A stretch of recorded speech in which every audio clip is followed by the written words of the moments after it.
You click this because you want the truth without the sugarcoat. What really happens in her head after the papers are signed, and what you should actually do with that information. If you've been staring at an empty apartment while her Instagram screams new beginnings, stay with me. In the next few minutes, I'm going to pull back the curtain on the phases almost nobody talks about, show you how they play out in real life, and give you the quiet moves that put your life back on track. Hold on, because this is about to make sense. Here's the first thing most guys miss. When someone leaves a long relationship, they're not just walking out of a house. They're stepping out of an entire mental ecosystem. Your routines, your inside jokes, the way you took the trash out on Wednesday nights, the way you texted home when you were 5 minutes away. Those weren't just habits. They were anchor points her brain used to navigate the day. That matters, because when you pull those anchors up all at once, the ocean feels bigger, darker, and way less predictable. Don't get it twisted.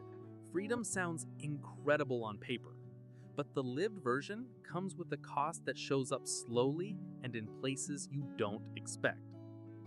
In the beginning, there's a honeymoon with herself. Think 2 weeks to 3 months. It looks like morning yoga, a new haircut, a shoe rack from the mall that somehow promises reinvented life, and the dating apps installed at 1 a.m. just to see what's out there. The group chat cheers her on like a hardcore fan base at a college game. You're glowing, you deserve better. And honestly, for a minute, it feels amazing. The notifications hit like espresso shots, compliments stack. There's a line of, "Hey stranger" DMs from guys who wouldn't have dared before. It's intoxicating. But here's the catch. Attention is not intention, and novelty is not value. What nobody tells you is what I'm about to reveal. The first wave is a highlight reel with no scoreboard. I'll come back to this point in just a second. Cut to a Friday night at a nice restaurant with low lighting and the kind of playlist that makes everyone think they have chemistry. She's across from a guy who looks solid on paper. Good job, confident smile. He even knows the waiter's name. Dinner is easy. They laugh. It feels like the pilot episode of something promising. Then the check comes, and as they walk out to the parking lot, he leans in the way guys lean in when they want to move the night forward. That's when the first quiet crack shows up. He doesn't know her thunderstorm thing. He doesn't know that she double checks the door at night and only sleeps on the left side of the bed. He doesn't remember the dumb dog food commercial that always made her tear up, because he's never seen it with her. And he's not trying to know any of that yet. He wants Friday night. It sounds simple, but the surprising part comes next. Intimacy isn't instant. It's a language built over seasons, inside references, and 1,000 tiny callbacks. Save that thought, because it connects with what comes next. She doesn't stop. Most people don't. Admitting doubt now would mean admitting she might have miscalculated, and the human brain hates admitting it's been wrong, especially after going public with a whole fresh start narrative. So she doubles down. More swipes, better selfies, brunches with the girls, baddie era captions. But small details start popping out. The charming guy dominates the conversation and interrupts the server. The successful guy vanishes for 3 days and returns with smooth excuses. The spontaneous guy turns out to be irresponsible with everything: time, money, plans. You might think you got it, but stay with me a little longer. The brain starts running pattern recognition in the background. It compares everything to what used to be, not to perfection, just to the known quantity. Familiar isn't glamorous, but it is safe. And safety has a gravitational pull when the high wears off. Around the 6 to 8 month mark, the performance gets heavy. This is when Sunday night becomes the villain. The weekend buzz fades, the kids are in bed or at your place, the apartment gets quiet, and there's no photo to post. No filter tells the truth of that silence. This isn't everything. Here's the detail that changes the game. Trying to hold two conflicting beliefs, I did the right thing, and I'm miserable, eats energy like a phone stuck on 1% brightness with 15 apps running. Sleep gets weird. Food becomes comfort or disappears altogether. Focus drifts at work. Anxiety hums in the background like a refrigerator you only notice when the house is quiet. Wait until you see the consequence of this. To avoid the discomfort, people will either sprint towards more distractions or sink into the bed with their phone, scrolling through old photos like they're trying to reverse time with a thumb. Let's talk about the dating marketplace, because it does not care about anyone's personal story. At first, apps give everybody that new profile boost. Matches pour in. It's the algorithm's version of a frat party.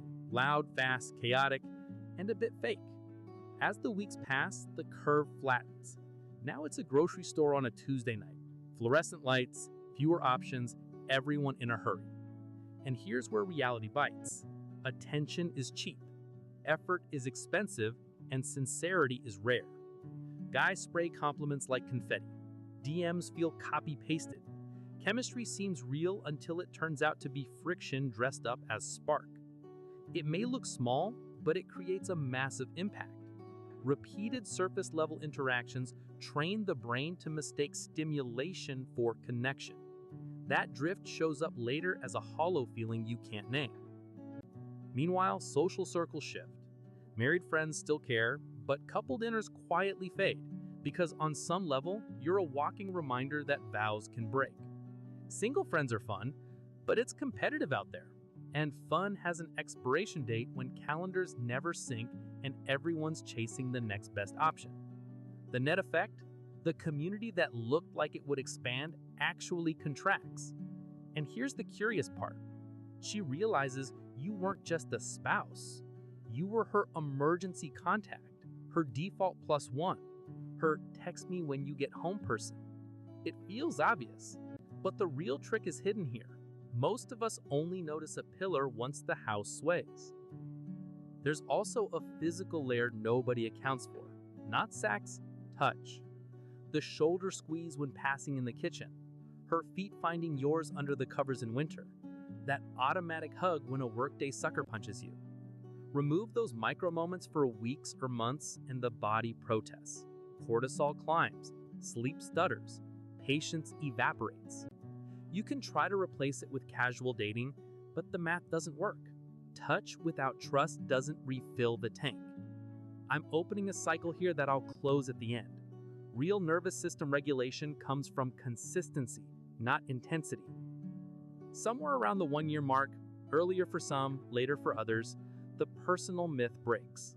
That's the reckoning. The brain can't maintain the narrative that every sacrifice was worth it if the lived experience keeps saying otherwise. 2 paths appear. 1, double down and rewrite the personality around the decision. I'm this now. Join echo chambers, normalize the downsides, recruit more people into the story because mutual validation is warm. Or tell the truth, at least to yourself. Not to beg, not to crawl back, to recalibrate. And here's where most guys mess it up. They turn that moment into a scoreboard. See, I was right. That's not frame control, that's insecurity with a megaphone. The move is quieter, it's boring on camera, and powerful in real life. Let's address something that creeps in for almost everyone who's been married a while. The phantom relationship. It's like when a basketball player swears he still feels the sweatband after taking it off. Your brain doesn't update instantly. She'll turn to say, "You won't believe what happened at the farmer's market," and realize there's no one in the passenger seat. She'll hear your voice in her head when the kids repeat one of your dad jokes. She'll hit a coffee shop and order the drink you always split on cold mornings, and the barista will ask, 1 or 2 straws. Tiny things become anchors. This is only half the story. The other half is what you do with the same ghosts. You'll have them too. That doesn't mean call, chase, or post subliminal messages. It means breathe, notice, and don't feed nostalgia when it's trying to sell you a highlight reel. Now, money. Independence without margin is stress in a nicer outfit. 2 incomes become 1. Health insurance hits different when you're alone. The "let's take the kids to Disney next summer" dream gets replaced with spreadsheets and compromises. This isn't punishment, it's math. The answer isn't flexing on Instagram. It's building a boring, resilient life brick by brick. And this detail separates the ones who fail from the ones who succeed. Stop living for proof, start living for peace.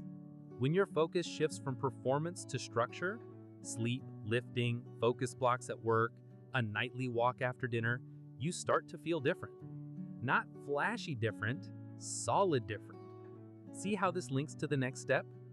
Because here's the turn that breaks brains. Right around the time she starts feeling the weight of her new reality, you, if you've handled your business, start to heal in quiet ways. You're at the gym 3 days a week because it keeps your head clear, not because you're trying to thirst trap anyone. You're present with your kids because you refuse to outsource their childhood to your phone. Your apartment looks less like a crash pad and more like a place a grown man lives, not a showroom,